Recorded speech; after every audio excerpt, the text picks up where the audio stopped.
බුදුරජාණන් වහන්සේගෙන් නිතර ධර්මය අහන කෙනෙක් හිටියා. ඒ කෙනාගේ නම මහානාම. මේ මහානාම බණ අහලා ඉවර වෙලා කපිලවස්තුවේ නගරයට යනවා. ඒ කාලේ වාහන ඇත්තු අශ්වයෝ කරත්ත. ඒතර එක ඇතෙක් නෙවෙයි මේ බලවත් අය ඇත්තු පිට යන්නේ ඉන්නේ. ඒතර ඇත්තු කුලප්පු වෙනවා. අශ්වයෝ කුලප්පු වෙනවා. රත වල ගැට ගාලා ඉන්න ගවයෝ කුලප්පු වෙනවා. පෙරහැරක ගෙනියන එක අලිය කුලප්පු වුණාට පස්සේ එච්චර කලබලයක් නම් නිතර දෙවේලේ පාරේ අලිය ඇත්තු ගැවසුනාම කොහම අවුල් ඇතිද ඒ කාලේ? කියනවා ඕවා මැදට ගිහිල්ලා උන් කුලප්පුව නතර කරන්නයි ඒවට මැදිහත් වෙන අයට කෑ ගහලා ඕවා කරනකොට අර කොච්චර බනහලා ආවේ හිටියත් සාන්තව ඉන්න බෑ. කොච්චර බුදුරජාන් වහන්සේ ළඟ හිටියත් උපාසකෙක් වගේ ඉන්න බෑ.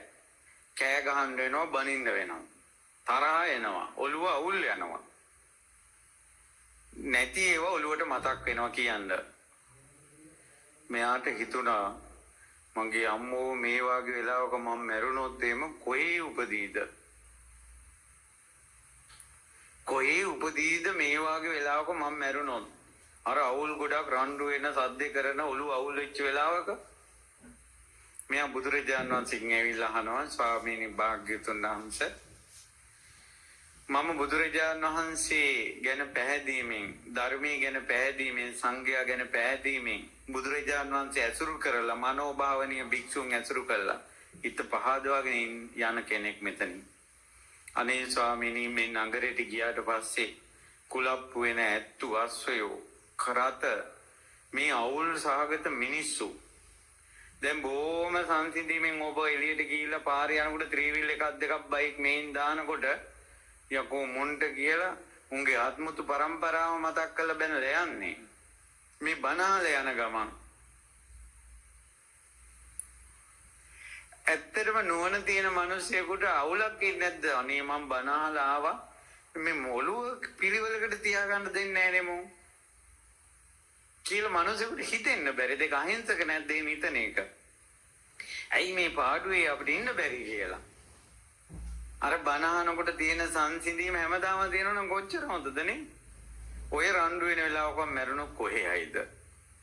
ඒක තමයි මහානාම ඇහුවේ. බුදුරජාන් වහන්සේ වදාලා මා බායි මහානාම මා බායි මහානාම බය වෙන්න එපා. එයා උත්තරේට බුදුරජාණන් වහන්සේ දුන්නේ බය වෙන්න එපා. මහානාම දීඝරත්තං මහානාම සද්ධා පරිභාවිතං චිත්තං. බොහෝ කාලයක් හිත සද්ධාවට පුරුදු කළා නම් කියන්නේ බොහෝ කාලයක් බුදු ගුණ අහලා පැහැදිලා ධර්මය අහලා පැහැදිලා සංඝයාගේ ගුණ අහලා පැහැදිලා පුදුම ශ්‍රද්ධාවක් හිතේ තියෙන්නේ. නැවත නැවත පහදිනවා එයා. සද්ධා පරිභාවිත සිතක් ඒක. සීල පරිභාවිත සිතක්. නිතර සිල් ආරක්ෂා කරනවා. කැඩුනොත් සමාදන් වෙනවා. සීල ගැන මම පන්සිල් පද පහ රකින්න ඕන කියලා නිතර සිහි කරනවා. අමතක වෙන්නේ නැහැ ඒක. ඒ නිසා කැඩුනොත් සමාදන් වෙනවා හොඳට රකින්නවා. කැඩුනොත් සමාදන් වෙනවා. මම පන්සිල් පද පහ රකින්න ඕන කියන එක ඔළුවේ තියෙනවා. ඒ නිසා නිතර නිතර ඒකේ හික්මෙනවා එයා. ඒකට කියනවා සීල පරිභාවිතං චිත්තං. සද්ධා සීල සුත පරිභාවිතං චිත්තං. නිතර නිතර බණ අහනවා. එයාට සතියක් විතර බණ ඇහුවේ නැත්නම් මේ සතිය මට බණ අහන්න බැරි වුණානේ කියලා ඒක පුදුම අඩුවක් විදිහට දැනෙනවා. ඒ කියන්නේ එයා බණ අහන්න පුරුදු වෙලා සුතය පරිභාවිත කරනවා එයා. පොත් බලන අය නැවත නැවත බණ පොත් බලන්න ඕන. බණ අහන අය නැවත නැවත අහන්න ඕන. ඒකට කියනවා සුත්ත පරිභාවිත කියලා. ඊළඟට ඡාග පරිභාවිතං චිත්තං. දන් දෙන එක නැවත නැවත කරනවා. එකපාරකින් නවතින්නේ නැහැ. නැවත නැවත දන් දෙනවා. ලෝභ නැහැ, අත්තරින කෙනෙක්. පඤ්ඤා පරිභාවිතං චිත්තං. එයා මැරෙනවා කියලා එයා දන්නවා හැමදාම මේකේ ඉන්න බෑව කල්පනා කරනවා. යුතුයකම් ඉෂ්ට කරනවා. අපගේ වසඟේ පවත්වන්න බෑ මේවා කියලා කල්පනා කරනවා. අටලෝ දහම මිනිසයාට එනවා ලාභ අලාභ යසායස නිന്ദා ප්‍රශංසා එයා කල්පනා කරනවා. අනිත්‍ය ගැන කල්පනා කරනවා. ඇත්තට මෝන දෙනවා. ආවේගශීලී වෙන්නේ නැහැ. ප්‍රඥාවන්තයි. නැවත නැවත ප්‍රඥාව පුරුදු කරනවා. මහා නාම ඔන්න ඔය වාගේ කෙනෙක් මැරෙනකොට කොයි විදිහට මැරුණත් එයාගේ මිනිය සත්තු කෑවත් පණුව ගැහුවත් හිවල්ලු කෑවත් බල්ලු ලෙව කෑවත් ඒක භූම දානය කළත් පුච්චුවත් පාරයිනේ කුණු වෙවි තිබ්බත් එයා මරණයන් මත්තේ සුගතිය යනවා. ඒකට හේතුව මහා නාම සද්ධාව ඇති වෙන්න වෙන්නේ හිත උඩට යනවා. සීලය ඇති වෙන්න යට වෙන්නේ හිත උඩට යනවා. සුතේ බණ අහන්න හිත උඩට එනවා. දන් දෙන්න එයාගේ හිත උඩට එනවා. ඊළඟට ප්‍රඥාව පුරුදු කරන්න උද්දංගාමී හෝති විශේෂගාමී. හිත උඩට එනවා විශේෂත්වයටපත් වෙනවා. කොයි විදිහට මැරුණත් අවුලක් නැහැ කියලා. මහා නාම ගිතෙල් හරි තෙල් හරි පුරවපු කලයක් වතුර ඇතුළට ගිහිල්ලා කුඩු කරනවා. අර කටු ටික ඔක්කොම බිමට වැටෙනවා. මේ වතුරේ ගිලෙනවා තෙල් ටික වේගෙන් උඩට එනවා. එනවද නැද්ද? ආන්නේ වගේ මහා නාම සද්ධා සීල සුත ත්‍යාග ප්‍රඥා පුරුදු කරපු කෙනෙකුට කොයි විදිහට මැරුණත් එයා සුගතිය උපදිනවා. මේ වළඳ මැටි උනාට ඇතුලේ තිබ්බේ ගිතෙල්. වළඳ විදියට හිතන්නකෝ ඔයා ගැඟ. හිත විදියට හිතන්නකෝ අර තෙල් ටික ඔළුවේ තියෙන ටික අනුව තමයි ඔයා මරණින් මන්ති උපදින්නේ. හැම වෙලාවෙම අනුන්ගේ ඇද කුද නම් හොයන්නේ සකස් වෙයි. පල්ලහැටම යන්න. දරුවෝ ගැනම නම් 3 පැයේම හිතා ඉන්නේ. දරුවෝ ළඟම උපදී. කොයි විදිහට මැරුණා. පැහැදිලිද මේ කියන එක? ඉඩම් ගැනම නම් හිතා ඉන්නේ. දැන් අපි ඔය ආසන්න හේතු ගන්නවනේ. ඔය චුතිසිතට ගන්නවා මම මැරෙනකොට දුව මතක් වුණා. ඒකයි මං මේ පෙරේතෙක් උනේ කියලා කියනකො එයා කියන කතාවනේ. මැරෙනකොට දුව මතක් වුණා විතරක් නෙවෙයි ඉන්න කල්ම ඔය ගැනම හිතලා තියෙන්නේ. මට මැරෙනකොට ඉඩම ගැන මතක් වුණා. ඒකයි මං ඉඩමේ ඉපදුනේ කියලා පෙරේතෙක් කියනකො නෑ. ඉන්න කල් ඉඩම් ගැනමයි ඔය හිතයි. එයාගේ ඔළුවේ තිබ්බේවා. කාම ප්‍රේතය උපදිනවා. මම මැරෙනකොට කාමුක දෙයක් මතක් වුණා. ඒකයි මම මෙහෙම ඉපදුනේ. නෑ ඉන්න කල්ම රාගෙන් පිච්චි වල්කම්මයි හිතුවේ. ඒකයි එයාට මැරෙන වෙලාවෙත් ඒකම එන්නේ ඔළුවට. ඒ නිසා පින්වතුනි දැන් බුදුරජාණන් වහන්සේ දේශනා කළා තියෙනවා මේ ධර්මයට ගොඩක් කැමති. ධර්මයේ නිතර ඉගෙන ගන්න සුතා දතා වචසාය පරිචිතා මනසානුපෙක්කිතා. හොඳට නුවණින් විමසලා මනසින් පුරුදු කළා වචනෙන් පුරුදු කළා ධර්මයේ හොඳට ශ්‍රද්ධාවෙන් ඉගෙන ගන්න කෙනෙක් මැරෙනකොට සිහිමුලා වෙනවා කියනකො පිස්සු හැදිලා මැරෙනවා. එයා දෙව්ලොව උපදිනවා. මැරෙන විදිහ නෙමෙයි කිව්ව බලපාන. එයා බොහෝ කාලයක් සුත පරිභාවිතයි. ධර්මයේ හොඳට දරාගෙන හිටියා. ඒ නිසා මැරෙනකොට මොකක් මතක් වෙයිද කියලා මැරෙන තැනට හැම ගිනුමම දාන්න එපා. දැන් මං ජීවත් වෙන්නේ හොඳින්ද නරකින්ද කියලා බලන්න. ඔයා දැන් ජීවත් වෙන විදිහ අනුව මේ වෙනකොටම ඔයාගේ දිව්‍ය ලෝකේ හෝ අපායේ දැම්ම ඇදිලා ඇති. හැබැයි ඔයා තව පින් කරන්න ඔයාගේ හිත හොඳ පැත්තට හැදෙනවා. ඔයා පව් කළොත් නරක පැත්තට හැදෙනවා. හැබැයි ජීවිතේ වෙනස් කරගන්න පුළුවන්. සද්ධාව පුරුදු කරලා, සුතේ පුරුදු කරලා, ත්‍යාගය පුරුදු කරලා, ප්‍රඥාව පුරුදු කරලා කොයිතරම් පව්කම් කෙරෙලා තිබුණත් එයාගේ අතින් වරදින් අත්මිදිලා බුදුරජාණන් වහන්සේ ගැන ධර්මයේ ගැන සංඝ රත්නයේ ගැන සද්ධාව තියෙනවා නම් ඔබ උඩට උස්සලා ගන්නවා ඒ ශ්‍රද්ධාවෙන්.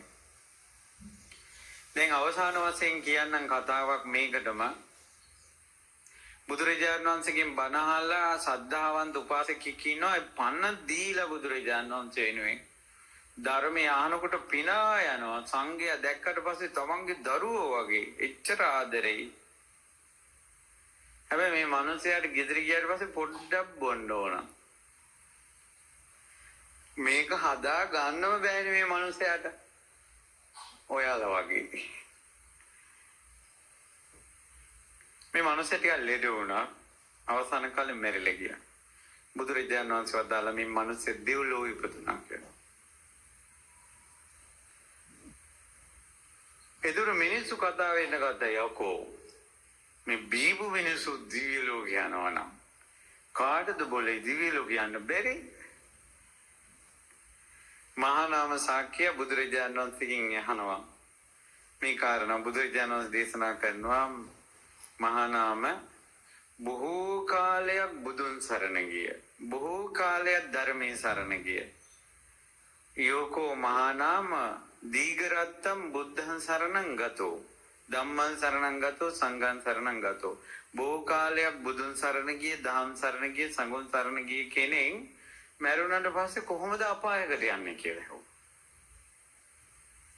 මහා නාම හරියටම කියනවා නම් ගොඩාක් කාලයක් බුදුන් සරණ ගිය කෙනෙක්, ධර්මයේ සරණ ගිය කෙනෙක්, සංඝ රත්නයේ සරණ ගිය කෙනෙක් කියලා ඔය සරකාණි සාක්‍යයට ඒක කියන්න පුළුවන්. යා ගොඩාක් කාලයක් බුදුරජාණන් වහන්සේ සරණ ගිය කෙනෙක්, ධර්මයේ සරණ ගිය කෙනෙක්, සංඝ රත්නයේ සරණ ගිය කෙනෙක්. එයා අපායට යන්න විදියක් නැහැ කිව්වෝ. මහා නාම මිනිස්සු නොදන්න දෙයක් තියෙනවා. ওই මිනිස්සයා ලෙඩ වෙනකොට ওই මිනිස්සයාට හදාගන්න බැරුවම තිබ්බේ බොන එක. හැබැයි ওই මිනිස්සයා ලෙඩ වෙනකොටම මුළු හිතෙන්ම බොන එක අත්හැරියා. අවංකවම අත්හැරියා. ඒතකොට ජීවත් වෙලා ඇවිදලා කියලා ඉදින් චරිත මිනිස්සු දැක්කා, ලෙඩ ඇඳි චරිත මිනිස්සු දැක්කේ. ඒතකොට එයාට එක අඩුපාඩුවයි තිබ්බේ. ඒ අඩුපාඩුවත් එයා හදාගත්තා. එයා සුගතිය ගියා. සෝතාපන්න ඵලයටපත් වුණා. ඒ නිසා ඔයාගේ අඩුපාඩු ඇති. අඩුපාඩු හදාගන්න වීරිය ගන්න ගමන් බුදුගුණ අහන්න, ධර්මය අහන්න, රහතන් වහන්සේලා ගැන අහන්න. හදවතේ ශ්‍රද්ධාව තව තව දියුණු කරගන්න. ඊට පස්සේ මට පන්සිල් රැක ගන්න ඕන කියන හයියේ ඉන්න එල්ලිලා. කැඩුනොත් සමාදන් වෙන්න. කිසිම සිල්පදයක් ගන්න නැතුව ඔහේ ඉන්නවට වැඩිය පන්සිල් ගන්න එක වටිනවා. නිරුවතින් ඉන්නවට වැඩිය හන වෙරල්ලක් හරි ඇඳ ගන්න එක වටිනවද නැද්ද? ඒ වගේ. ඒතර පන්සිල් ගන්න එකට වැඩිය කැඩි කැඩි හරි සමාදන් වෙන එක වටිනවා. කැඩි කැඩි සමාදන් වෙනවට වැඩිය ගොඩක් කාලයක් මේක රකින්න එක වටිනවා.